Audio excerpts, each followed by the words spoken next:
तो यहाँ पर देखिए समाजवाद और आर्यों का आदि देश ये अलग अलग निबंध है। ठीक है, यहाँ एक लाइन में लिख दिया गया है, लेकिन ये अलग अलग निबंध है। समाजवाद, शिक्षा का उद्देश्य होना चाहिए समाज से संबंधित, यानी शिक्षा का उद्देश्य सबसे ज़्यादा आपका क्या होता है कि समाज के अनुरूप आप लोगों को ढाला जाता है शिक्षा के माध्यम से। और शिक्षा का उद्देश्य ही ऐसा होना चाहिए कि व्यक्ति समाज में ढलने लायक हो जाए, समाजवादी हो जाए और समाज के काम आ सके, समाज के योग्य हो इत्यादि। आर्यों का आदि देश, शिक्षा में हम लोगों को सबसे पहले शिक्षा के उद्देश्य में समाजवाद पढ़ाया जाता है, फिर अपने देश के विषय में पढ़ाया जाता है। और आप लोग जानते हैं कि आर्य लोग हमारे भारत देश में बहुत सारे आर्य लोग हैं।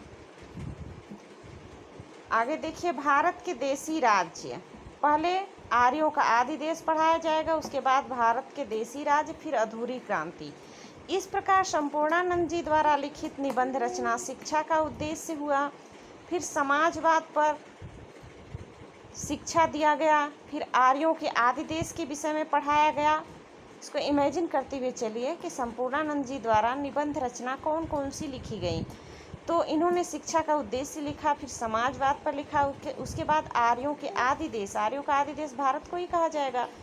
तो आर्यों का आदि देश कैसा था, भारत के देशी राज्य कैसे कैसे थे, अधूरी क्रांति, ठीक है, ये कैसी थी, क्योंकि अपने देश में क्रांतियाँ तो हुई लेकिन वो अधूरी रह गई, उनका कुछ खास परिणाम नहीं निकल पाया। जब 1857 की क्रांति होती है तो उस समय देश आज़ाद नहीं हो पाया, तो उसको भी अधूरी क्रांति ही कही जा सकती है।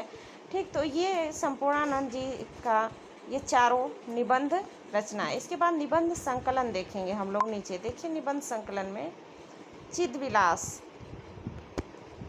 चिदविलास, जीवन दर्शन, ज्योतिर्विनोद, पृथ्वी से सप्तर्षि मंडल, ये निबंध संकलन, ये चारों निबंध संकलन भी डॉक्टर संपूर्णानंद जी द्वारा ही लिखा गया है।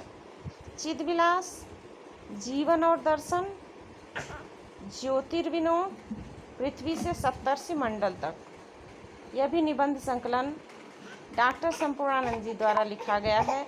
यानी ऊपर जो लिखे गए हैं ये सब निबंध है और नीचे जो है ये चारों निबंध संकलन है। इसको आप लोग ऐसे याद कर लीजिए। इस वीडियो में बस इतना ही। ओके।